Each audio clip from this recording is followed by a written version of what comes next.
Hi guys, my name is Wilfred and welcome to another episode of Eat Lurks Below, a game created by Mr Brevik in a year's time.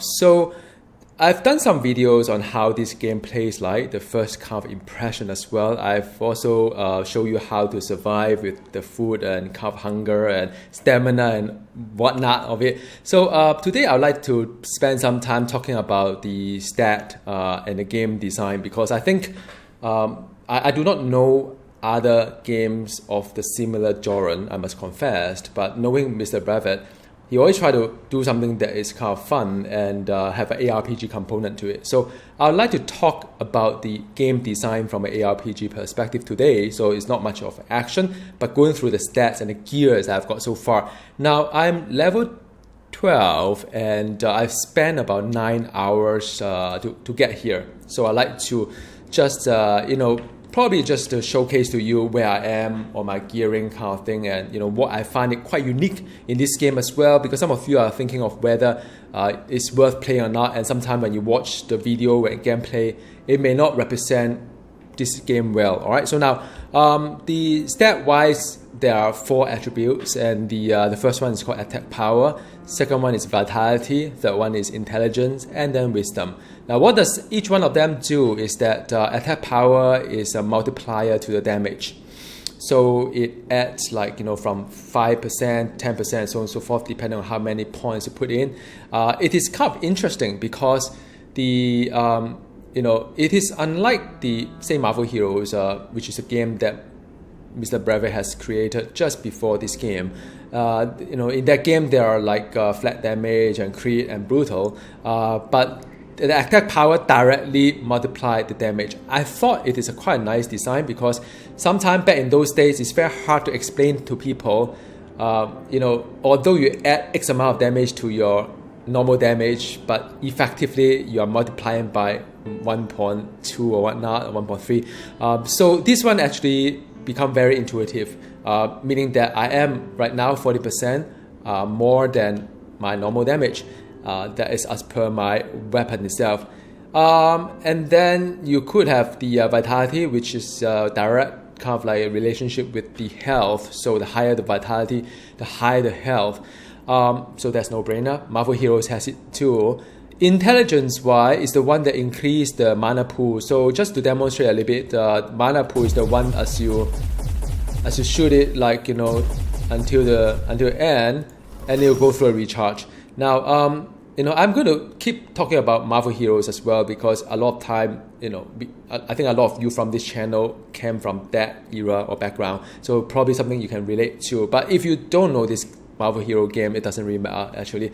But if you play the game, you know that there are some stats that increase your mana pool or spirit or resource, and that is what intelligence does. It increases your mana pool. What wisdom does though is to shorten the recharge time. So if you play Marvel Heroes again, if you remember after the biggest update ever, Black Widow and so on, once they use up all the resource, and it'll go into a recharge, kind of like a recharge, just like the same. But the good thing about it is that now you can put in points to decrease the recharge time. So I think some people say that these two are kind of redundant, isn't it the same thing? Well, I mean, I play Marvel Heroes, so I don't think it's exactly the same. I'm playing Bard right now, but I don't know, could be some classes that favor a higher mana pool. And I think also to do with if you are, say, someone who like to dodge target. Like for me, I like to take cover, right? Sometimes I shoot and take cover. So in that end, I think doesn't matter how large my mana pool is, because I can recharge anytime. I can I can just press R, I can recharge. Doesn't matter, just first person shoot. So there are scenarios whereby if I'm very good at dodging bullet and stuff like that, I may want to have a higher mana kind of pool to just keep shooting a target. So it's something along that line. So that's what it does. Then you have the armor as well, which I believe is to as for damage reduction. I'm hungry, hang on a second. So that is mainly for the damage reduction for the armor. And after that, you have other things like speed. I haven't really gotten to that, but I think it increases the way that you move, because some of the buff actually increase the speed of that of the character. Then you have the damage and the rate per second. Damage is from the weapon itself. I've got quite a nice weapon. This is a purple one. There are actually multitude different type of that I would like to show it to you. The like for example, this is a what weapon that this is a cold damage, I think. This is the okay, so take a look at that, right? It's an eye level 6 and it's a cold damage, a projectile. It has 17 charges, recharge time 0.9 seconds, because I have like 1 point to sort of like 1 point in my wisdom, I believe. And after that, healed by 1% of the crit damage done. So when you crit, you'll be healed by that. But the problem is that I don't have crit chance, so crit hit is 0%. So I don't really benefit from this affix. Then I gain 2 hit points per second by having, you know, yeah, that's not too bad actually. Mana is scale. Mana is 5, so we add another 5. So without this weapon, I think this one dropped down to 12. Yep, that's what it does. Yep, that's 17. All right, so that's what it does. Now I've got other options as well. For example, if I want to go for lightning damage, which is quite nice, it kind of zap the enemy. Lightning damage, intelligence +1, total armor increased by 10%. So I think you know, purple one is 3 affixes, blue one is 2 affixes, green one I believe is 1 affixes. Yep, green one is 1 affixes. So you can have fire damage, you know, poison, which is damage over time, I believe. There's some damage over time component to it. Then, you know, each of the elemental damage have their own kind of nuances to it, so I'm not going to go too deep into it, but just to give you an impression, like what does a weapon do in this game. There are different kind of tiers of weapon, and so you just keep farming and keep getting better weapon, and that's what I do. So I mean the increase is quite substantial. I mean, compared to say level 4, which is 40, to a level 6, which is 60. So everything here is quite substantial. All right, so now there's quite a lot of talking about the gear itself. Let's take a look at, say, the crafting. Now the crafting is also very interesting because first of all, I haven't seen any chest item, head item, or leg item, or feet item that drops, or boots that drops. So I believe these are things that you have to craft. Now you could actually craft. Initially, you craft the iron kind of tier. That is just a standard one that you can have the you know, health to it, I believe.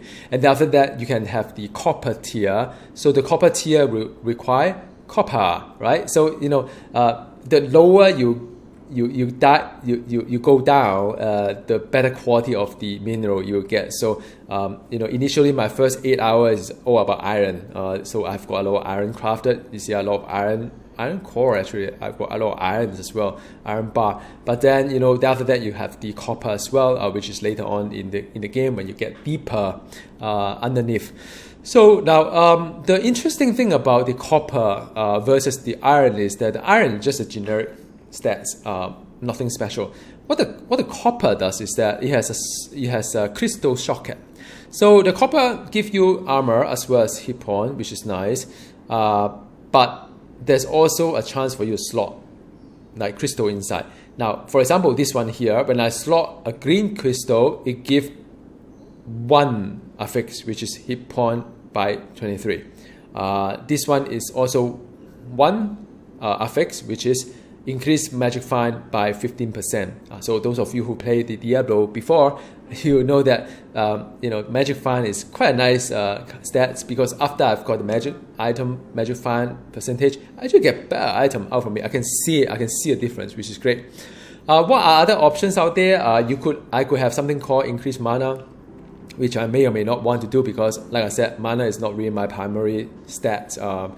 And then you have something called the you know, blue crystal, which give you 2 affixes, heal by 1% of crit damage done, and also increase damage to demon by 28%. Like I said, because my crit is 0%, doesn't really make sense if I use this crystal, so I leave it as it is. And so that is what it is for this one.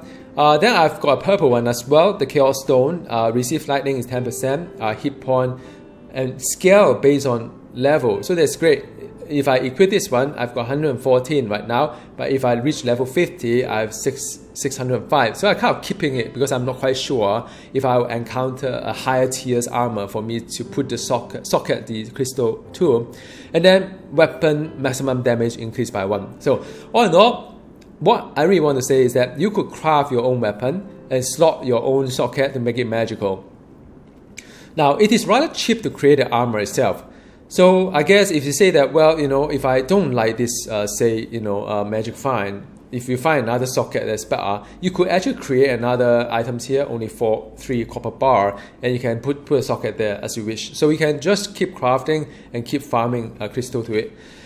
In the event whereby you say, well, this crystal I don't really want, I don't really need, you can press E to destroy it, and then after that it go into 5 crystal, which is this point here, crystal shards.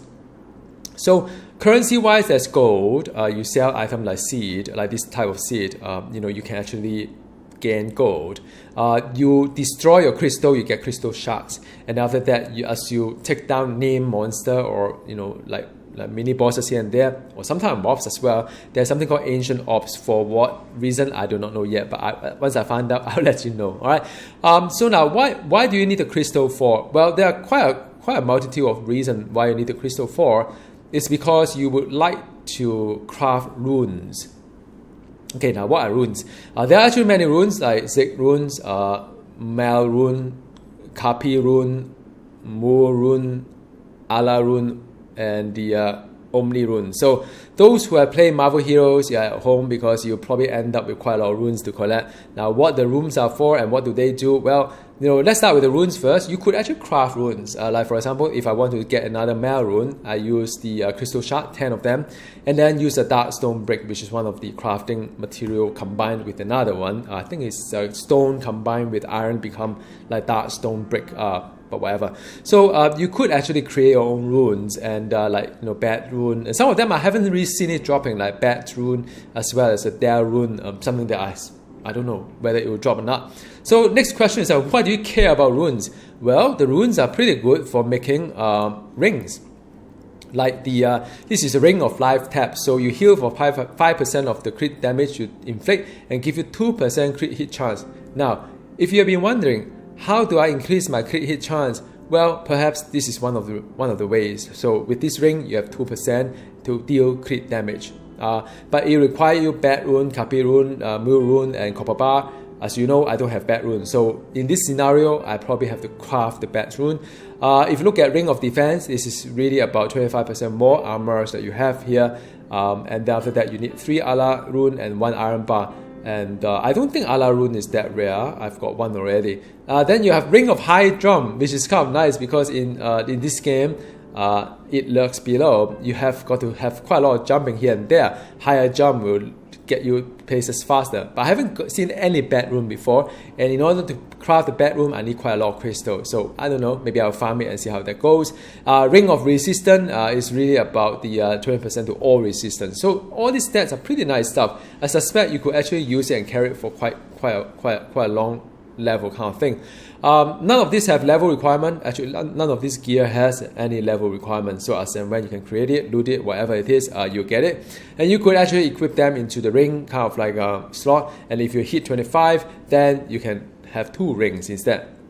So I hope this kind of gives you a good overview on what this game does from a game design perspective. I mean, I find it very, very nice because you could customize the character you want here by slotting your own, kind of making it magical in a way that makes sense to you. And you could customize your own character as well, slightly here and there. And also there are other things that you could explore, like crit hit, life regen and stuff like that. All in all, also different kind of food, we have different kind of like benefit. Like some of the food, like warm berry pie, will give you, will heal you as well. Some are energy bar. So like for example, if you are you can actually eat it and instantly hit 99% and stuff like that. So so that would be useful. And there are other food here and there as well. There are potions as well. Oops, I didn't mean to shoot you, sorry mate. Now there are potions as well, like coffee or healing. So it's quite a few things going on. There are a lot of scroll. I think those of you who play Diablo or in some of the ARPG, scroll is not something that is unheard of. So there's quite a lot of scroll of identification as well. So I guess some of the things like mushroom not identified. I don't know whether to identify or not to identify. Maybe I should, maybe I should not. We will see, because this game sometimes a little bit worried for me is that I do not see anything respawn in this game. So whatever you see here is the thing that I explore myself, and once I explore 100% of the map, if I kill off everything in this map, then I'm kind of worried that I would not have any other loot because the mobs don't get regenerated, chests don't get refilled. So it's just one of those things, maybe not a big deal, maybe something that I just need to get used to. So this is the end of the video, just to give you an idea of where things are. But of course, last but not least, before I forgot, the most important thing is called an ancient item. Ancient item is something that's specific to the class. So I'm a bard, so I play music. So when I play music, I inspire and increase my attack power and vitality. Both are very good stats. I also have something called the piercing piccolo, which is like the music note you see here. Some people say that it reminds you of the Diablo 2 kind of like a Hammerdine, or the one that have a lot of hammer. Yeah, it's kind of like that, because whoever near to all the musical notes here will get damaged. So I presume as I progress in my story or in this game, I will get more and more kind of ancient weapon, and there will come a point in time whereby I have to make choices and say that what should I be equipping onto my hotbar to help me traverse to different part of the terrain versus killing off monster, because there's no way I could keep swapping things across, and it will hurt your farming efficiency anyway. So that you have to trade off, like you have to carry a torch, you have to carry some mud here and there, you have to have some ancient, a potion, at least something to dig around here and there. So alright, enough talking, and I hope you find this video useful. As always, drop me a note and I'll try my best to answer a question. I know a lot of you may not have a chance to play this game yet because it's a closed beta, and a lot of time you just look at the screenshot. It may not be what in reality is. Myself, I find this game really fun, and I think it has a potential to be something that is really great. Alright, see you next time. Goodbye.